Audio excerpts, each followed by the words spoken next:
we're going to try eating them. That may be more traumatic than my children are willing to try, but at least now, in theory, that's the goal. We're not going to eat these. We're going to eat the next generation. These have names. Sure. Well, that's a good point. We talked about this before the show too, and Pepper, you were interested how I handle dealing with animals that we turn into sustenance on the table, and how the kids deal with that. So, just to touch it real generally, number one, we don't mince words with the kids. I mean, we're not brute force honest and show them pictures of terrible slaughterhouses and how animals are treated and whatnot, but we talk to them about how we deal with our animals, and do they think that we treat our animals nicely, or do they think that we're mean to our animals, and would they rather our animals be out there in the woods eating off the bugs and off the grass seeds, or would they rather if we took our animals and put them in a big metal building with concrete and metal cages and fed them specific portions of food every single day? And of course they'd rather if our animals were out in the open and so on.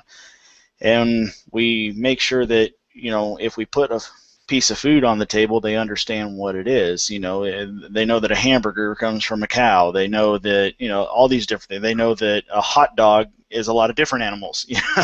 They understand the different things that animals and other things. And other things, yes. Things. So we don't want to know what's in the hot dog. Yeah, it's probably best just to give up it. But I think that's just the main point there, is they understand that chicken on the table isn't just chicken that's on the table. It's actually the chicken that was outside. And the way that we separate between, okay, well, this is chicken mommy and daddy bought at the store, or, oh golly, that was my favorite hen, is that we make sure that there are boundaries set up. So we have some of our animals that are pets, and some of our animals that we don't give them, we don't name them. That's the big thing, is if an animal on our property has a name other than dinner or supper or yummy, then it's going to be dinner at some point, most likely. So if like we've got Cinnamon, that's a rabbit of ours, one of our ducks is named Daisy, all those animals, we know that we're not going to eat them, and it gives the kids, at least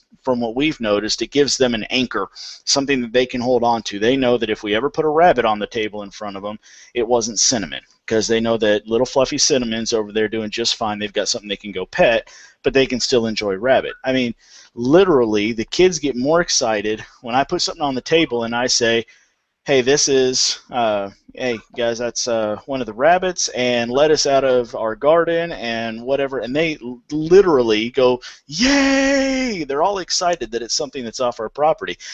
I've put stuff on table that wasn't from our property, and they'll get all excited thinking, oh, yummy, it's duck. And I'll say, no, that's a roast Daddy bought at the store. And they literally go, oh, man. I mean, it excites them that they're a part of the process in a good way. And I know some people might take that in a morbid way. Oh my gosh, your kids are happy you're killing animals or something, but it's not. It has nothing to do with that. It has everything to do with understanding and being a part of the process of, I took care of this animal and now this animal is taking care of me. And I think that if you can establish that understanding, talk to your children, don't try to make it something you sneak in on them, and start small. I mean, isn't that the advice that we always hear and we always give?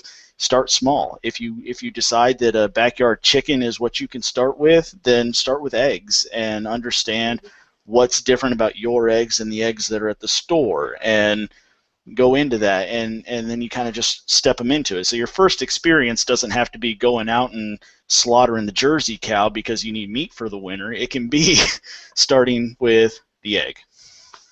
And I would probably recommend starting off with some form of poultry, because let's be honest, it's for, at least for kids, it's probably much more palatable to, no pun intended, to eat something that's not cute like a chicken, as opposed to, you wouldn't want to start off with a fluffy bunny as first supper. You want to start off with an ugly chicken. That's probably true too. Take the cuteness factor out of it to begin with if you can. It's probably not a bad idea. But what about Patty and Tommy? That's the other ugly guy next to you there, Patty. Who grew his beard back. Can we all just take a minute and thank Tommy for bringing the beard back? Thank you. Yes. We almost banned him from the group, but he repented, if you will. Anyway, I had a weak moment in a period of high humidity. we understand. We've been there. But but then I found out that my superpowers were gone, so I had to grow it back. There you are. How about you guys? Did you were you doing homesteading as it were with the kids growing up and using anything off the farm meat wise, putting it on the table, and how the family dealt with that? Yeah, we our first, I guess, experience of doing that is that when we lived in Louisiana, we got some meat chickens from LSU, I believe, and we raised them, and we got them for the purpose of killing them and put them in the freezer, and we did that, and the kids knew that's what we were doing it for. We also, once we moved to Mississippi, we've raised rabbits for the purpose of meat. That was not an issue, but we had one chick that we raised from when it came out the shell. We were raising a chick, and it stayed inside. It turned out to be a rooster. It stayed inside till it was old enough to go outside. We put it outside, and it was a pet chicken, and after we put it outside, it became just a chicken, a rooster, because, it didn't come up to us or anything like that. No big deal. Well, it came time that we needed to kill off some turkeys because we had too many, and we needed to kill off some roosters. So Tommy and me and I guess my oldest son was out there, and they were doing the killing, and I was stringing them up and helping gut them and doing all the gross stuff and everything, and out walks my youngest daughter, and she sees her pet chicken that she's now reclaiming as a pet, that hadn't been a pet in many, many months, reclaiming her dead rooster as her pet. And we had a problem there for a little while. She didn't want to eat anything, any chicken or turkey after that, but she got over it. But it was kind of hard. It was hard on her, but it was a pet early on, but I don't know. She just had it in her mind, so that was one issue we had to deal with. We had a second episode that is one of Patty's favorite stories, where I had become accustomed to dispatching chickens and turkeys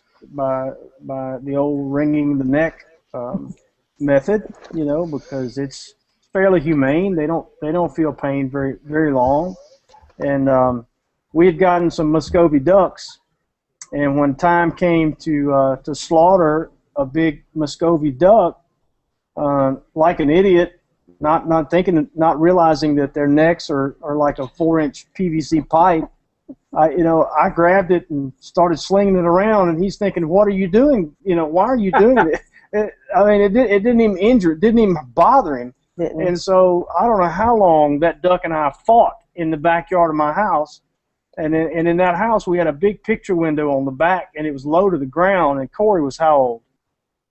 2 or 3. I'll never forget. Corey was 2 or 3 years old, and I guess he was, I don't know if he could reach the window or he was on something or what. But the horror on that little boy's face as his dad is out here in mortal combat with this Muscovy duck. And this thing looked like it had the devil in it. Yeah, he was a possessed duck. And some of the neighborhood kids was there, too. Oh, that's right. It wasn't just our kids. So I'm traumatizing all the neighborhood kids. And therapy now. I've got the duck. I'm holding this duck head down on the ground, and he's looking up at me with one eye going, and I'm looking up at the window at my horrified kids, and Patty's in there, and I'm mouthing to her, "Get a knife!